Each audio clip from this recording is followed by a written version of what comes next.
घटना चक्र आय दृष्टि फिनिश करने के क्रम में ये हमारी क्लास 11 है। ठीक है। अच्छा, क्लास 10 तक हमने लगभग 85 पेज तक हम यहाँ तक कंप्लीट करा चुके हैं। क्लास 11 यहाँ से शुरू हो रही है। आपको पता है कि इसके अंतर्गत हम यूनियन बजट को कंप्लीट कराएंगे। ठीक है, यूनियन बजट और इकोनॉमिक सर्वे दोनों ही कंप्लीट कराएंगे। अच्छा, इसी के अंतर्गत आपको पता है यूपी बजट और इकोनॉमिक सर्वे का भी मतलब कंटेंट दिया गया है। लेकिन यूपी बजट आप उस वीडियो से करेंगे जो हम यूपी बजट के लिए एक सेपरेट वीडियो जो लेकर के आए थे। ठीक है, तो यूपी बजट वाला सेगमेंट आप उस वीडियो से कंप्लीट करेंगे। बाकी यूनियन बजट और इकोनॉमिक सर्वे आपका इसी वीडियो में कंप्लीट हो जाएगा। ठीक है, चलो तो शुरू करते हैं। शुरू करते हैं इससे नाटो शिखर सम्मेलन से। नाटो यानी कि नॉर्थ अटलांटिक ट्रीटी ऑर्गेनाइजेशन, इस शिखर सम्मेलन का अगर 2024 का आयोजन देखें तो इसका 2024 का आयोजन इसका वॉशिंगटन डीसी में हुआ है। ठीक है, चलो ठीक है। ये इस शिखर सम्मेलन की 75वीं वर्षगांठ थी और 75वीं वर्षगांठ को वॉशिंगटन डीसी में आयोजित किया गया है। साथ ही ये याद रखना है कि 1949 में जब नाटो का गठन हुआ था तो इसका गठन भी वॉशिंगटन डीसी में ही हुआ था। ठीक है, तो जो नाटोज फाउंडिंग डॉक्यूमेंट जो अपनाया गया था वो वॉशिंगटन डीसी में ही अपनाया गया था। ठीक है, चलो ये आपको जो है याद रखना है। अगला पॉइंट ये है कि 24 से 26 जून 2025 को 2025 वाला जो नाटो का शिखर सम्मेलन का जो आयोजन किया जाएगा वो कहाँ किया जाएगा? वो हेग नीदरलैंड में किया जाना है। ठीक है, तो अगला नाटो शिखर सम्मेलन द हेग नीदरलैंड में किया जाना है, जो कि 24 से 26 जून 2025 को आयोजित किया जाएगा। ये आपको दिमाग में रखना है। ठीक है, चलो अगला है 50वां G7 शिखर सम्मेलन। G7 के बारे में आपको पता ही है। इस संगठन के सदस्य कौन कौन से देश हैं? इसके अंतर्गत हैं संयुक्त राज्य America, Canada, United kingdom, France, Italy, Germany और जापान। ठीक है, ये 7 उन देशों का संगठन है जो इंडस्ट्रियल क्षेत्र में और विकसित हैं। मतलब एक इंडस्ट्रियल क्षेत्र इनका बहुत विकसित है और ये बहुत अच्छी अर्थव्यवस्थाएं, जो टॉप अर्थव्यवस्थाएं, उनका जो है ये संगठन है G7। ठीक है, अब इसका जो आयोजन हुआ 2024 का, वो 13 से 15 जून 2024 को इटली के अपुलिया शहर में हुआ था इसका आयोजन। ठीक है, कौन सा शहर है? अपुलिया शहर। ठीक, ये याद रखना है, चर्चा का विषय बना रहा है। ठीक है, अगर हम देखें कि भाई ठीक है 2025 का आयोजन लेकिन कहाँ किया जाना है, तो याद रखना है ये महत्वपूर्ण भी है। ठीक है, क्योंकि भारत का कनाडा के साथ में डिस्प्यूट चल रहा है और वर्ष 2025 का जो G7 का जो आयोजन है वो कनाडा में ही किया जाना है। ठीक है, इससे पहले जब कनाडा में हुआ था तब भारत को विशेष अतिथि के तौर पर आमंत्रित किया गया था। अब इस बार क्या होता है ये देखते हैं। ठीक है, तो वर्ष 2025 का G7 शिखर सम्मेलन कनाडा आयोजित करेगा, कनाडा की अध्यक्षता में आयोजित किया जाएगा। ठीक है, चलो अब इसमें बताया है कि ये जो शिखर सम्मेलन हुआ था इसके बारे में बताया कि भारत को 50वें G7 शिखर सम्मेलन में एक आउटरीच देश के रूप में आमंत्रित किया गया था और इटली की जो प्रधानमंत्री हैं जॉर्जिया मेलोनी, उनके विशेष निमंत्रण पर प्रधानमंत्री श्री नरेंद्र मोदी जी ने 14 जून 2024 को G7 के आउटरीच शिखर सम्मेलन में भाग लिया था। ठीक है, चलो G7 में कौन कौन से देश हैं ये हम आपको बता ही चुके हैं। अगली न्यूज है 13वां विश्व व्यापार संगठन मंत्री स्तरीय सम्मेलन यानी MC13। तो इसका जो आयोजन है वो संयुक्त अरब अमीरात के अबू धाबी में किया गया है 26 फरवरी से 2 मार्च 2024 के मध्य। ठीक है, ये चीज़ आपको याद रखनी है। इसके अलावा याद करने वाली अगर कोई चीज़ है तो वो ये है कि ठीक है ये 13वां था। इससे पहला अगर हम देखें 12वां मंत्री स्तरीय सम्मेलन जो आयोजित हुआ था वो 2022 के मध्य जेनेवा जो कि स्विट्जरलैंड में है यहाँ पर आयोजित किया गया था। ठीक, ये चीज़ आपको दिमाग में रखनी है। फिर है कि कोमोरोस और तिमोर लेस्ट, इन 2 देशों का आप लोगों को नाम याद रखना होगा। ठीक है, इन 2 देशों का। ठीक है, इसमें क्या है कि दो ऐसे देश हैं जो बहुत ज़्यादा विकसित नहीं हैं। ठीक है, तो ये बहुत ज़्यादा विकसित देश नहीं है लेकिन इनको इसके अंतर्गत भागीदार देश के रूप में सम्मिलित किया गया था। ठीक है, और इनकी जो है WTO की जो है विश्व व्यापार संगठन की जो है सदस्यता, इनकी मंजूरी प्रदान की गई थी WTO की सदस्यता की। ठीक है, किस किस की? कोमोरोस और तिमोर लेस्ट की। ठीक है, अब अगर हम देखें तो पहले जहां 164 WTO मेंबर्स थे अब वो 166 हो गए। ठीक है, कोमोरोस और तिमोर लिस्ट के मिलने के बाद में 166 मेंबर्स हो गए हैं। ठीक है, अब है CMS कोप 14। अब CMS के बारे में आपको पता ही होगा, ये जो माइग्रेटरी स्पीसीज होते हैं उनके लिए जो संगठन उनके लिए जो एक कोप का आयोजन होता है, कॉन्फ्रेंस ऑफ पार्टीज़ का जो आयोजन होता है, उसको हम CMS कोप बोलते हैं। ठीक है, हम इसको अगर इसकी फुल फॉर्म अगर आप देखें तो आपकी इसकी फुल फॉर्म आप यहाँ से देख सकते हैं।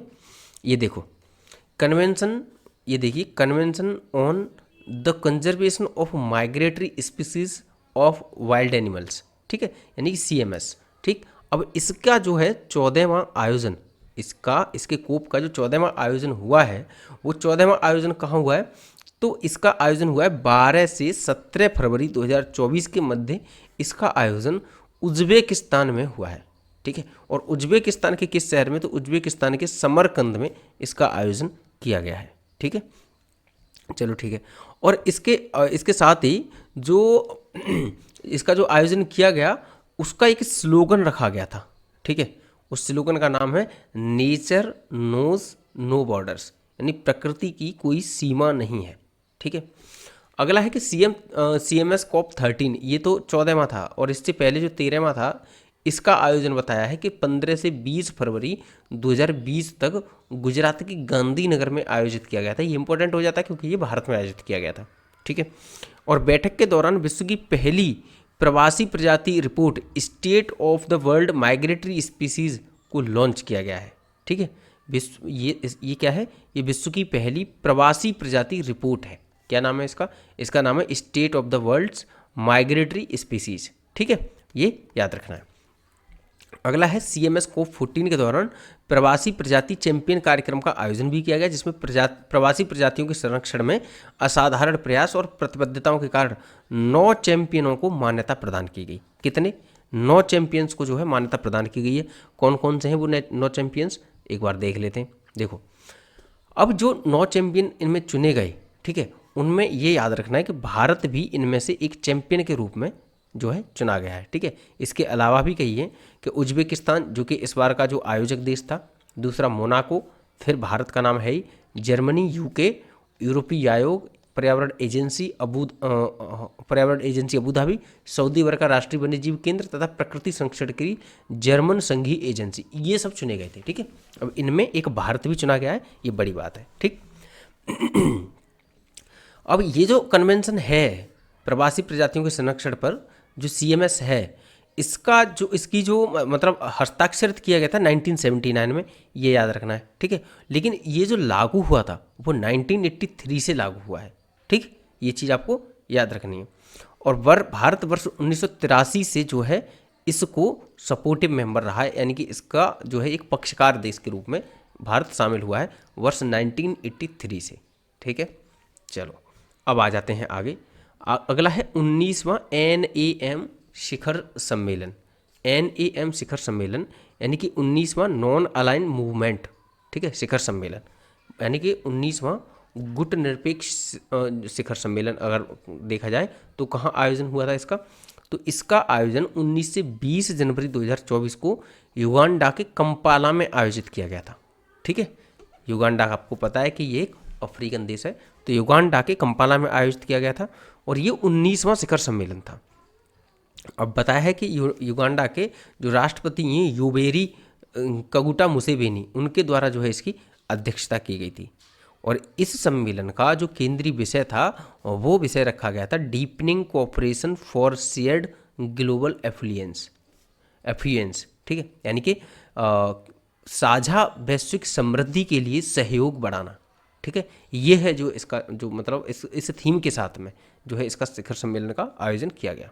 ठीक है, अब युगांडा वर्ष 2024 से 27 तक गुटनिरपेक्ष आंदोलन का अध्यक्ष है, ये याद रखना है, 2024 से 27 तक। ठीक है, अब इस सम्मेलन में भारत की ओर से जिसने अध्यक्षता की थी भारतीय प्रतिनिधिमंडल की, वो थे हमारे विदेश मंत्री S जयशंकर साहब। ठीक है, जो कि 19वें NAM शिखर सम्मेलन में भारतीय प्रतिनिधिमंडल के नेतृत्व करता थे। ठीक है, ये चीज़ आपको पता ही होगी कि NAM के गठन के समय भारत का मतलब कितना महत्वपूर्ण रोल था, यानी भारत की पहली ही थी NAM के गठन के लिए, ठीक है, ये आपको पता ही होगा।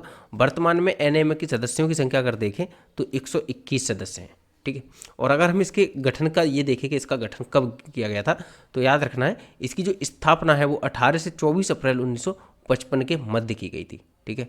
ठीक है, इसकी स्थापना की घोषणा 1955 में की गई, लेकिन इसमें ना इस जो कॉन्फ्रेंस को नाम दिया गया है वो बांडुरंग कॉन्फ्रेंस नाम दिया गया, क्योंकि ये बांडुंग कॉन्फ्रेंस बांडुंग इंडोनेशिया में आयोजित किया गया था, ठीक है। अब बांडुंग इंडोनेशिया में आयोजित किया गया था, तो अगर गुटनिरपेक्ष आंदोलन का संबंध किसी कॉन्फ्रेंस से पूछा जाए तो वो बांडुंग कॉन्फ्रेंस से होगा, ठीक है। अच्छा, इसका आयोजन जो है बांडुंग इंडोनेशिया में हुआ था। अब ये देखना है आपको कि इसके बाद में इसका जो मतलब पहला अगर वो हुआ था शिखर सम्मेलन, तो वो 1961 में बेलग्रेड में हुआ था, ठीक है। बेलग्रेड कहाँ है? यूगोस्लाविया में है। तो 1961 में यूगोस्लाविया में जो है इसका आयोजन किया गया था, ठीक है। और जब इसका आयोजन किया गया था, तो जब आरंभ में इसका मतलब शिखर सम्मेलन हुआ था, तो कुल 25 देश थे इसके गठन के समय। लेकिन अगर हम वर्तमान में देखें तो वर्तमान में इसके मेंबर्स की संख्या 121 है, ठीक है।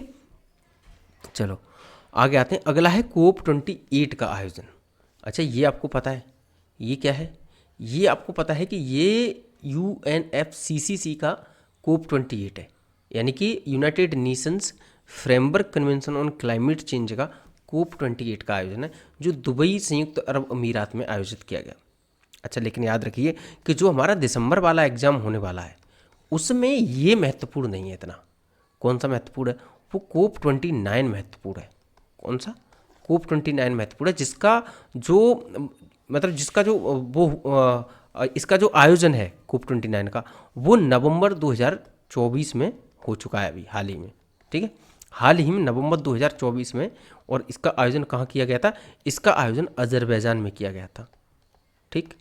इसका आयोजन अजरबैजान में किया गया था नवंबर 2024 में, ठीक। तो अभी हम जो नवंबर वाली करंट अफेयर कराएंगे उसमें हम इसको कंप्लीट कराएंगे, तो इसलिए ये वाला कोप इतना महत्वपूर्ण नहीं है। बस ये याद रखना है कि आपको COP28 कहाँ आयोजित किया गया था? दुबई के संयुक्त अरब अमीरात में आयोजित किया गया था, ये आपको याद रखना है, ठीक। अगर इसमें से कुछ महत्वपूर्ण चीज़ें निकालनी है तो एक ग्रीन क्रेडिट पहल जो प्रधानमंत्री नरेंद्र मोदी जी ने COP28 के दौरान शुरू की थी, ये याद रखना है। साथ ही लाइफस्टाइल फॉर एनवायरनमेंट, ये भी याद रखना है। ये भी कब? ये मतलब एक जीवन स्तर, जो हमारी जीवन शैली है वो हमें एनवायरनमेंट के अनुकूल रखनी है, ठीक है। ये मतलब अभियान की जो भी शुरुआत की गई थी, ये भारत की पहल है ये अभियान, और इसी के आधार पर जो है ग्रीन क्रेडिट पहल शुरू की गई, ठीक है। अब यूनिसेफ और जनरेशन अनलिमिटेड द्वारा भारत के पर्यावरण, वन एवं जलवायु परिवर्तन मंत्रालय के सहयोग से 8 दिसंबर 2023 को दुबई में COP28 के दौरान ग्रीन राइजिंग पहल भी शुरू की गई थी, ठीक है। तो ये इसलिए महत्वपूर्ण है क्योंकि इनका भारत से कनेक्शन है और ये भारत के द्वारा शुरू की गई पहल है, ठीक है। इसलिए ये 2024 का जो COP28 है वो महत्वपूर्ण हो जाता है। उसमें कहाँ शुरू किया गया था, भारत के द्वारा क्या क्या शुरू किया गया था, ये महत्वपूर्ण है। बहुत ज़्यादा चीज़ें नहीं पढ़नी है, ठीक है, क्योंकि जो हमें जो मतलब जो रिपोर्ट्स हैं वो जो अभी हाल ही में जो आयोजित की गई है 2024 का जो हुआ है COP29, वो ज़्यादा महत्वपूर्ण है, ठीक है। COP29 तो जो नवंबर में आयोजित किया गया अजरबैजान में, ठीक। आपको ये भी याद रखना है कि जो COP30 है इसका आयोजन 2025 में होगा, ब्राज़ील में किया जाएगा, ठीक है, ये आपको याद रखना है। अगला है GPI शिखर सम्मेलन 2023, 12 से 14 दिसंबर 2023 के मध्य भारत मंडपम नई दिल्ली में इसका आयोजन किया गया, GPI का, ठीक है। GPI मतलब global partnership on artificial intelligence, याद रखना है, ये इंपॉर्टेंट है, ठीक है। क्या है? Global partnership on artificial intelligence, ठीक है। इस वर्ष 2023-24 की अवधि के लिए भारत GPI परिषद का अध्यक्ष है, लीड चेयर है, ठीक। ये इसलिए महत्वपूर्ण भी हो जाता है। अगर GPI के बारे में अगर आप देखें तो इसकी एक बार फुल फॉर्म याद कर लीजिए, global partnership on artificial intelligence, और यह सदस्य राष्ट्रों के बीच कृत्रिम बुद्धिमत्ता यानी कि आर्टिफिशियल इंटेलिजेंस के क्षेत्र में सहयोग को बढ़ाने के लिए एक वैश्विक साझेदारी के लिए मंच है, ठीक है। और इसको जो शुरुआत की गई थी वो 15 जून 2020 को इसकी शुरुआत की गई थी, ठीक है। और इसका जो सचिवालय है वो पेरिस में रखा गया है, इसका सचिवालय, ठीक है। वर्तमान में अगर इसके सदस्यों की संख्या देखें तो 29 है, और इसके अतिरिक्त 29 सदस्यों के अतिरिक्त इसमें OECD भी एक स्थायी पर्यवेक्षक के रूप में मतलब अवेलेबल है, OECD, ठीक है। इसको परमानेंट ऑब्जर्वर बोलते हैं, ठीक। अच्छा, दिसंबर 2020 में यूनेस्को भी GPI में पर्यवेक्षक के रूप में शामिल हो गया है, ये भी आपको याद रखना है। तो वर्तमान में OECD और यूनेस्को ये दोनों पर्यवेक्षक के रूप में शामिल हुए हैं, ठीक है। और 29 इसके मेंबर हैं, ठीक है। चलो देख लेते हैं। GPI का पहला शिखर सम्मेलन 3 से 4 दिसंबर 2020 को कनाडा के मॉन्ट्रियल में किया गया था। वहीं दूसरा शिखर सम्मेलन 11 से 12 नवंबर 2021 को पेरिस में किया गया था। तीसरा शिखर सम्मेलन 21 से 22 नवंबर 2022 को जापान में किया गया, जापान के टोक्यो में किया गया था, ठीक है। और ये जो है हाल ही में जो हमारा आयोजित किया गया है वो 12 से 14 दिसंबर 2023 के मध्य जो है नई दिल्ली भारत में इसका आयोजन किया गया था, ठीक है। इसलिए ये महत्वपूर्ण देख लेना एक बार अच्छे से। अगला है COP5 मिनी माता अभिसमय पर 5वीं बैठक। ये मिनी माता कन्वेंशन की 5वीं है। COP5 है ये मिनी माता कन्वेंशन का, ठीक है। 30 अक्टूबर से 3 नवंबर 2023 के मध्य जेनेवा में, स्विट्जरलैंड के जेनेवा में पारे पर जो मिनी माता अभिसमय के पक्षकारों के सम्मेलन है उसकी 5वीं बैठक जो है आयोजित की गई, ठीक है। इसका पूरा नाम COP5 मतलब मिनी माता अभिसमय पर 5वीं बैठक, इसको पूरी फुल तरीके से कहते हैं 5th meeting of the conference of the parties to the Minamata convention on mercury, ठीक है। अभी UN के मतलब पर्यवेक्षण में या तत्वाधान में ये जो COP5 का जो अध्यक्षता की गई वो क्लाउडिया डुमित्रू के द्वारा की गई है, जो कि रोमानिया से संबंधित है, ठीक है। और मिनी माता कन्वेंशन का जो COP6 है इसकी जो बैठक की जाएगी वो चिली में की जाएगी 3 से 7 नवंबर 2025 को, ठीक है। अच्छा, लेकिन देखने वाली बात क्या है कि ठीक है इसकी जो अध्यक्षता चिली के द्वारा की जाएगी, लेकिन इसका जो आयोजन है वो जिनेवा में किया जाएगा, ठीक है। इसकी अध्यक्षता चिली के द्वारा की जाएगी, लेकिन इसका आयोजन जिनेवा स्विट्जरलैंड में किया जाएगा। अब मिनी माता कन्वेंशन के बारे में अगर हम देखें तो पारे पर मिनी माता कन्वेंशन एक अंतर्राष्ट्रीय पर्यावरणीय संधि है जिसका उद्देश्य पारा और उसके यौगिकों के हानिकारक प्रभावों से मानव स्वास्थ्य पर और पर्यावरण पर जो प्रभाव पड़ता है उससे जो है इसका बचाव करना है, ठीक है। इस संधि को वर्ष 2023 में अपनाया गया, इस संधि को वर्ष 2013 में अपनाया गया था और यह 16 अगस्त 2017 से लागू हुई है, ठीक है। भारत के संदर्भ में देखें तो भारत मिनी माता कन्वेंशन का एक पक्षकार देश है, ठीक है। भारत ने वर्ष 2018 में मिनी माता कन्वेंशन का अनुसमर्थन किया था, ठीक है। मिनी माता आपको पता है रोग जो पारे के कारण हो जाता है तो इससे व्यक्ति का जो तंत्रिका तंत्र है वो प्रभावित होता है, ठीक है। अब बात आती है प्रथम वैश्विक AI सुरक्षा शिखर सम्मेलन की। तो याद रखना है 1 से 2 नवंबर 2023 को UK के ब्लेचले पार्क में वैश्विक कृत्रिम बुद्धिमत्ता सुरक्षा शिखर सम्मेलन की यानी कि global artificial intelligence safety summit का जो है प्रथम संस्करण जो है आयोजित किया गया था। इस शिखर सम्मेलन में भारत ने भी जो है भागीदारी निभाई थी और टोटल मिलाकर के देखें तो 28 देशों ने इस शिखर सम्मेलन में भागीदारी निभाई थी और उसमें यूरोपीय संघ भी भागीदार के रूप में सम्मिलित हुआ था, ठीक है। अब आगे चर्चा की हुई है कि ब्लेचले घोषणा, क्योंकि ब्लेचले में आयोजन हुआ था, याद रखना है ये ब्लेचले है कहाँ पर, याद रखना है ये एकदम से याद रखना है कि ब्लेचले कहाँ पर है, UK में, ठीक है। ब्लेचले घोषणा फ्रंटियर AI जोखिम से निपटने हेतु पहला वैश्विक समझौता है और यह विश्व के प्रथम AI प्रयोक्ताओं के बीच उच्च स्तरीय राजनीतिक सहमति तथा प्रतिबद्धता को दर्शाता है, ठीक है। ये तो कॉमन सी बात है, ये तो पता ही होगी, ठीक है। इसमें बताया है कि इस शिखर सम्मेलन के दौरान 2 नवंबर 2023 को UK में विश्व के प्रथम AI सुरक्षा संस्थान को लॉन्च किया गया, ठीक है। विश्व के प्रथम AI सुरक्षा संस्थान को इस शिखर सम्मेलन में भारत की ओर से इलेक्ट्रॉनिक और सूचना प्रौद्योगिकी मंत्रालय के जो उस समय के जो राज्य मंत्री थे राजीव चंद्रशेखर, उन्होंने हिस्सा लिया था और इसकी जो अगली अध्यक्षता सौंपी गई है वो फ्रांस को सौंपी गई है, ठीक है। इसकी जो अगली अध्यक्षता सौंपी गई है वो फ्रांस को सौंपी गई है। अब आगे आती है चर्चा 3 बेसिन समिट या ब्राज़ाविल समिट की, ठीक है। तो इसका जो है कांगो गणराज्य की राजधानी ब्राज़ाविल में 26 से 28 अक्टूबर 2023 के मध्य 3 बेसिन शिखर सम्मेलन का जो है दूसरा संस्करण का आयोजन किया गया था। ठीक है, 3 बेसिन शिखर सम्मेलन के प्रथम संस्करण के बारे में अगर हम देखें तो इसका आयोजन वर्ष 2011 में हुआ था और कांगो गणराज्य की राजधानी ब्राज़ाविले में ही किया गया था। ठीक, और इसका दूसरा शिखर सम्मेलन भी ब्राज़ाविले में ही किया गया है। 3 बेसिन समिट असल में है क्या? तो देखो, आपको पता है कि कर्क रेखा और मकर रेखा के बीच में अमेजन बेसिन है, कांगो बेसिन है और बोर्निया मेकांग दक्षिण पूर्व एशिया का बेसिन है। इन तीनों बेसिन को बोला जाता है 3 बेसिन। और ये तीनों बेसिन ही कहाँ पड़ते हैं? कर्क रेखा और मकर रेखा के बीच में, यानी कि ट्रॉपिक ऑफ कैंसर और ट्रॉपिक ऑफ कैप्रिकॉर्न के बीच में।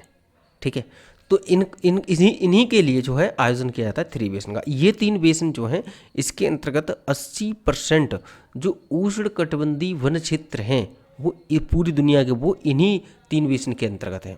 साथ ही विश्व की 2/3 अगर बायोडाइवर्सिटी भी देखें पूरी दुनिया की तो वो भी इन्हीं 3 बेसिन के अंतर्गत है। ठीक है, इसलिए जो है इसका महत्व है। आगे चर्चा हुई है G77 शिखर सम्मेलन की, यानी कि G77 शिखर सम्मेलन की। ठीक है, तो ये 15 से 16 सितंबर 2023 को G77 प्लस चीन 2 दिवसीय शिखर सम्मेलन हवाना क्यूबा में किया गया था। G77 के साथ में चीन का भी शिखर सम्मेलन। ठीक है, अब इसकी जो थीम थी वो थी current development challenges, the role of science technology and innovation. The role of science technology and innovation, यानी कि वर्तमान विकास चुनौतियां, विज्ञान प्रौद्योगिकी और नवाचार की जो है भूमिका। ठीक है, वर्ष 1964 में G77 के गठन के पश्चात भारत ने पहली बार इसकी अध्यक्षता की थी, ये आपको याद रखना है।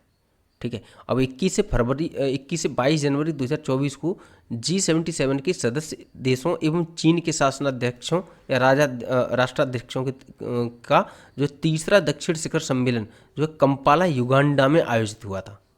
ठीक है, अब G77 शिखर सम्मेलन के बारे में कहा है कि मतलब इसकी स्थापना कब की गई थी? तो 15 जून 1964 को इसकी स्थापना की गई थी, जहां 77 विकासशील देशों ने मिलकर के इसकी स्थापना की थी। ठीक है, तो भारत G77 सदस्यों में शामिल है, ये भी आपको एकदम से याद रखना है। इसकी पहली अध्यक्षता भारत ने ही की थी। ठीक है, अगली चर्चा है 18वें G20 शिखर सम्मेलन की। इंपॉर्टेंट इसलिए है क्योंकि इसकी जो अध्यक्षता है वो भारत ने की थी। जो प्रगति मैदान नई दिल्ली में मतलब आप देखेंगे तो नई दिल्ली में जो है प्रगति मैदान में इसकी अध्यक्षता भारत मंडप में भारत के द्वारा की गई है। ठीक है, उत्तर प्रदेश के लखनऊ, क्योंकि ये हम उत्तर प्रदेश से संबंधित हैं, यूपी पीसीएस के लिए पढ़ रहे हैं और समीक्षा अधिकारी के लिए पढ़ रहे हैं, तो याद रखना है कि उत्तर प्रदेश के लखनऊ, वाराणसी, आगरा और ग्रेटर नोएडा में भी G20 से संबंधित बैठकों का आयोजन किया गया था। 4 शहरों में। कौन सा है? लखनऊ, वाराणसी, आगरा और ग्रेटर नोएडा। ठीक है, अमिताभ कांत जी को G20 का शेरप्पा और हर्षवर्धन श्रृंखला को मुख्य समन्वयक यानी कि चीफ कोऑर्डिनेटर नियुक्त किया गया था। भारत ने अपनी G20 अध्यक्षता के दौरान अतिथि देशों के रूप में अपने पड़ोसी देशों जैसे कि बांग्लादेश और मॉरिशस, ठीक है, और आप देखेंगे इन दोनों को जो है आमंत्रित किया गया था, बांग्लादेश और मॉरिशस को, ये पड़ोसी हैं। इसके अलावा अगर आप देखें तो मिस्र, Netherlands, Nigeria, Oman, Singapore, Spain और यूएई, इन देशों को भी जो है भारत ने गेस्ट कंट्रीज के रूप में आमंत्रित किया था। ठीक है, चलो आगे देख लेते हैं। अगला है कि अफ्रीकी संघ G20 का स्थायी सदस्य बन गया था इसी सम्मेलन में। ठीक है, ये खबर आपने खूब कई बार पढ़ी होगी। और यूरोपीय संघ के बाद G20 में शामिल होने वाला ये दूसरा भी क्षेत्रीय गुट बन गया है। ठीक है, आगे आ जाते हैं। अगला है कि वर्ष 1999 में G20 की स्थापना के बाद से ये पहला अवसर है कि समूह की सदस्यता का विस्तार किया गया है। याद रखना है कि G20 की जो स्थापना हुई थी वो कब हुई थी? 1999 में। ठीक है, अच्छा याद एक और चीज़ रखनी है कि इसके दौरान अच्छा G20 के जो मेंबर्स हैं वो आपको सारे के सारे एकदम याद रखने। ठीक, अब इसके अंतर्गत आपको क्या याद रखना है कि यहाँ पर ना एक ईंधन गठबंधन का शुभारंभ किया गया। ठीक है, भारत की पहल पर। वो क्या है? 18वें G20 शिखर सम्मेलन 2023 से 9 सितंबर 2023 को प्रधानमंत्री मोदी जी ने Singapore, Bangladesh, Italy, America, Brazil Argentina, Mauritius तथा यूएई के नेताओं के साथ मिलकर ग्लोबल बायोफ्यूल अलायंस जो है इसका शुभारंभ किया गया था। ये एक नया गठबंधन लॉन्च किया, वैश्विक जैव ईंधन गठबंधन। ठीक है, ये इंपॉर्टेंट बन जाता है। ठीक, अगर हम ग्लोबल बायोफ्यूल अलायंस में मेंबर्स को देखें तो आप देखेंगे कि अमेरिका 52%, ब्राज़ील 30% और भारत 3% के साथ ये श्रेष्ठ वो देश हैं जिनका योगदान है बायोफ्यूल में उपभोक्ता और जो है इसके उत्पादक हैं। ठीक है, पूरे विश्व के 52% यूएस, ब्राज़ील 30%, भारत 3%। और वैश्विक इथेनॉल उत्पादन में अगर हम देखें तो 85% जो है इनका योगदान है। वहीं उपभोग के मामले में देखें तो 81% इनका योगदान है। ठीक है, भारत मध्य पूर्व यूरोप आर्थिक गलियारा, इसकी भी चर्चा की गई है। हालांकि ये अभी ठंडे बस्ते में है, मिडिल ईस्ट में जो डिस्प्यूट हुआ है उसके कारण ये ठंडे बस्ते में, लेकिन ये बहुत महत्वपूर्ण है।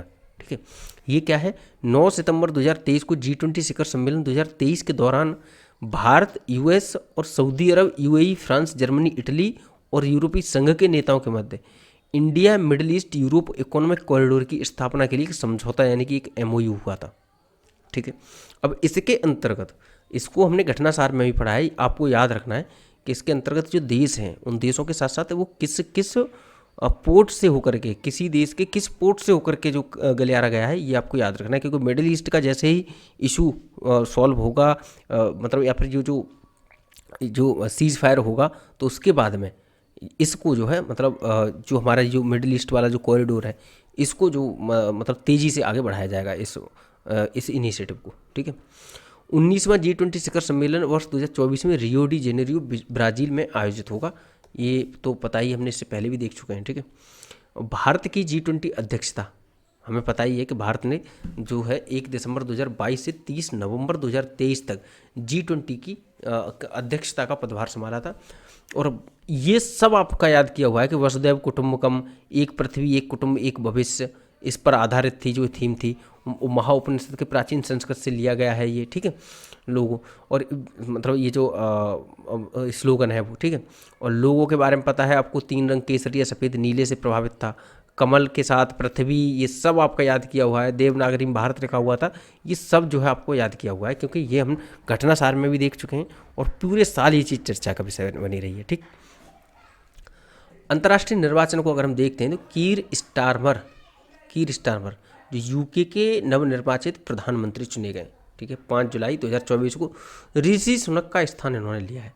ठीक, आगे है मसूद पेजेस्कियन जो ईरान के नवनिर्वाचित राष्ट्रपति हैं। आपको पता है कि जो ईरान के राष्ट्रपति थे इब्राहिम रईसी, उनकी जब हेलीकॉप्टर में मतलब दुर्घटनाग्रस्त होने के कारण उनकी जब मृत्यु हो गई थी, जो इब्राहिम रईसी हैं वो, और उनके जो विदेश मंत्री हैं ईरान के हुसैन अमीर, इनकी जो है मृत्यु हो गई थी। उसके बाद में ये इस पद पर चुने गए हैं। ठीक है, आगे आ जाते हैं जुडिथ सुमिनवा तुलका, जो कांगो लोकतांत्रिक गणराज्य की प्रथम महिला प्रधानमंत्री हैं। याद रखना है, इनका चुनाव 12 जून 2024 को किया गया है। ठीक है, कांगो की वो प्रथम महिला प्रधानमंत्री हैं, याद रखना है। इंडोनेशिया के नवनिर्वाचित राष्ट्रपति प्रबोवो सुबियांतो हैं, पता ही आपको। फिनलैंड में राष्ट्रपति चुनाव हुआ, उसमें अलेक्जेंडर स्टब जो है राष्ट्रपति के रूप में चुने गए। और पोलैंड के नए प्रधानमंत्री के रूप में डोनाल्ड टस्क ने जो है शपथ ग्रहण की है, याद रखना है। क्रिस्टोफर मार्क लक्सन न्यूजीलैंड के नए प्रधानमंत्री चुने गए हैं। और वहीं अगर हम देखें तो ये डेनियल नोबोआ जो इक्वाडोर के नए प्रधानमंत्री, नए राष्ट्रपति के रूप में चुने गए हैं। और डेनियल नोबोआ इक्वाडोर के सबसे युवा राष्ट्रपति भी हैं, ये भी याद रखना है। 36 वर्ष की उम्र में चुने गए हैं।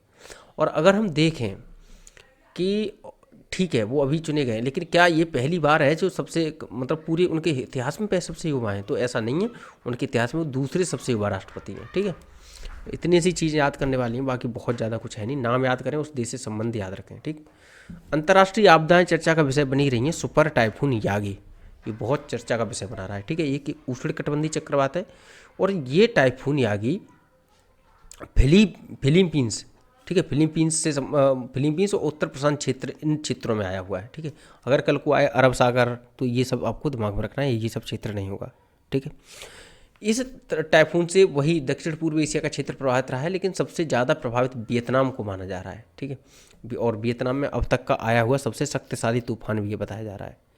यागी का अर्थ असल में बकरी होता है, बकरी, ठीक है, जो कि मकर राशि भी इसका एक दूसरा अर्थ होता है।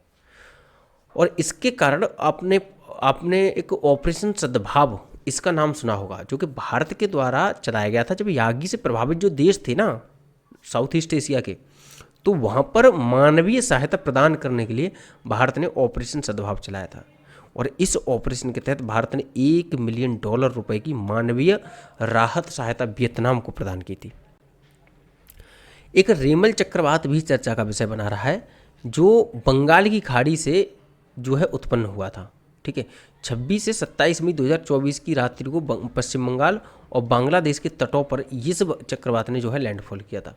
रेमल का असल में अर्थ जो हिंदी में होता है वो बालू या सैंड होता है, और यह नाम ओमान के द्वारा दिया गया था। ये जो रेमल नाम है वो ओमान के द्वारा दिया गया था, ठीक है।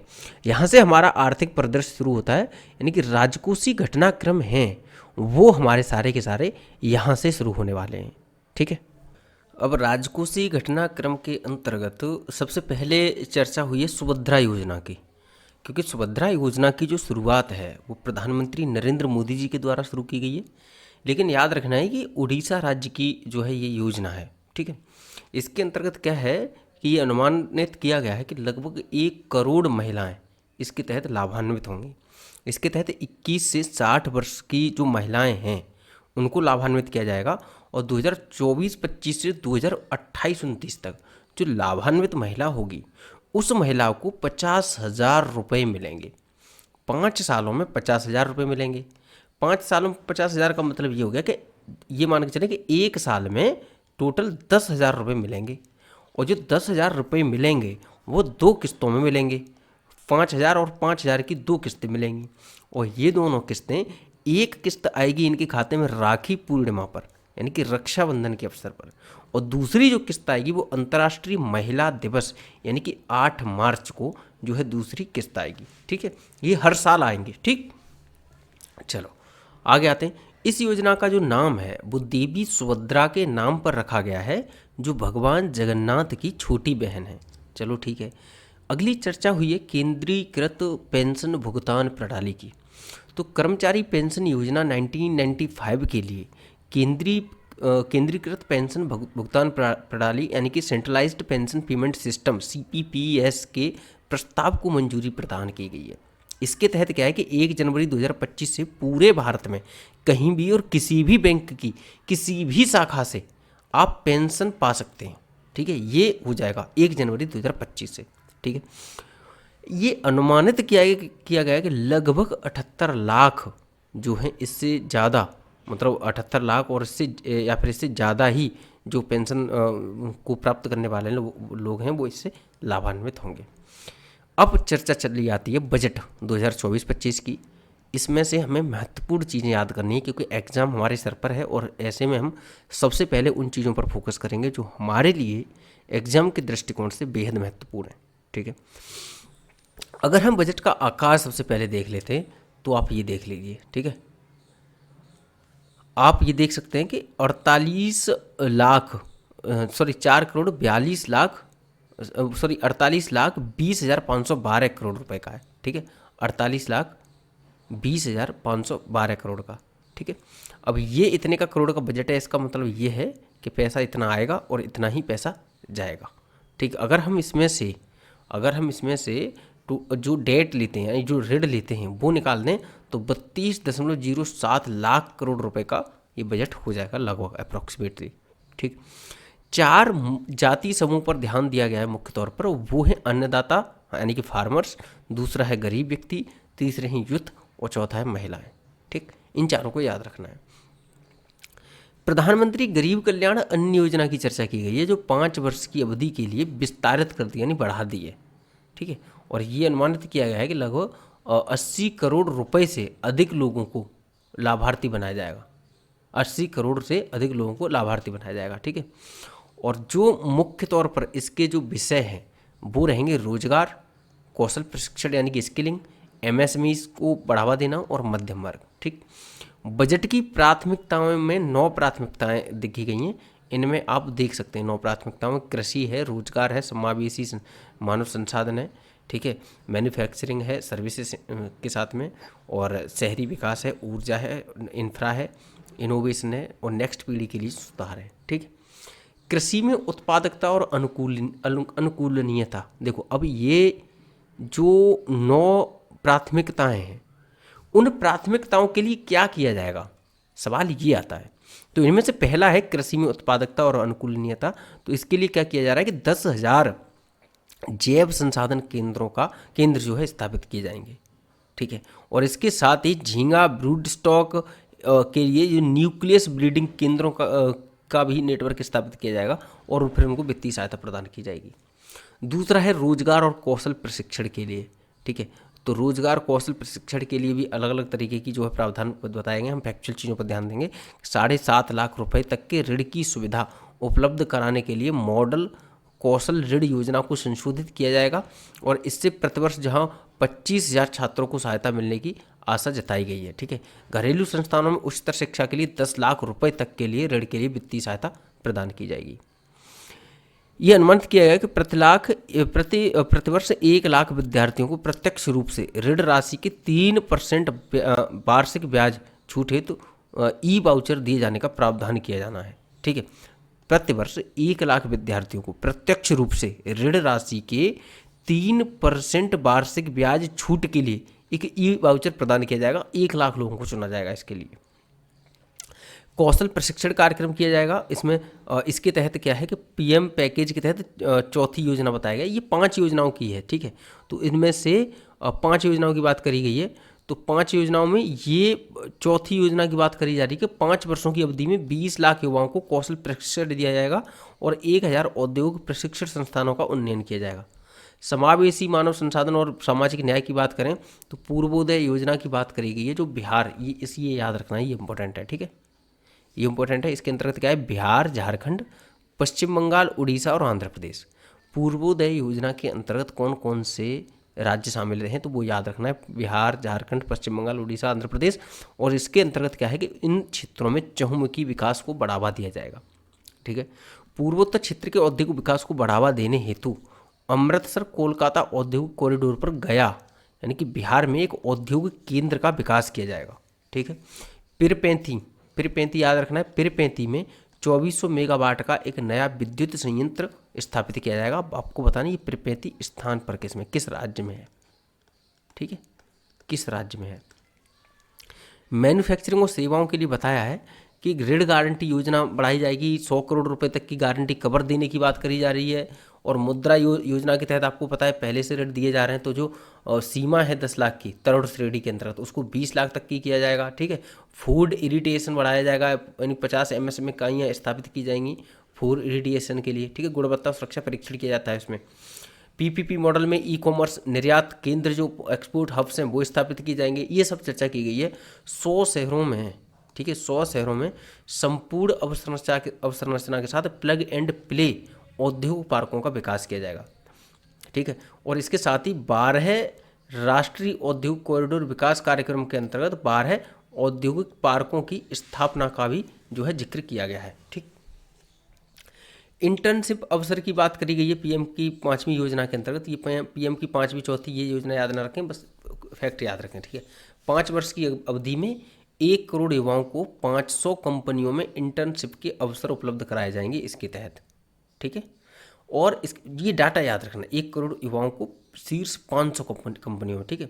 और CSR जो सोशल रेस्पॉन्सिबिलिटी के लिए जो फंड होता है ना, मतलब जो सोशल कॉर्पोरेट जो रेस्पॉन्सिबिलिटी के लिए जो एक फंड होता है, उसके माध्यम से प्रतिमाह 5,000 रुपये का भत्ता और 6,000 रुपये की एककालिक सहायता भी प्रदान करी जाएगी।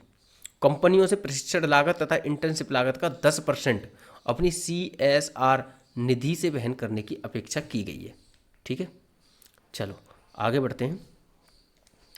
आगे है AUSC ताप विद्युत संयंत्र। ठीक है। इसके तहत क्या है, NTPC और BHEL का एक संयुक्त उद्यम पूर्ण क्षमता वाले 800 मेगावाट का एक वाणिज्यिक संयंत्र स्थापित किया जाएगा इन दोनों के द्वारा। ठीक।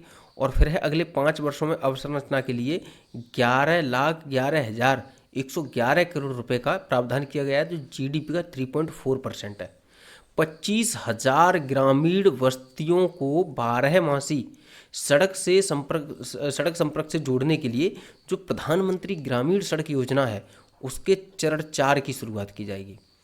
आगे चर्चा की गई है कि विष्णुपद मंदिर कॉरिडोर और महाबोधि मंदिर कॉरिडोर का विकास किया जाएगा काशी विश्वनाथ मंदिर कॉरिडोर के मॉडल पर। ठीक है,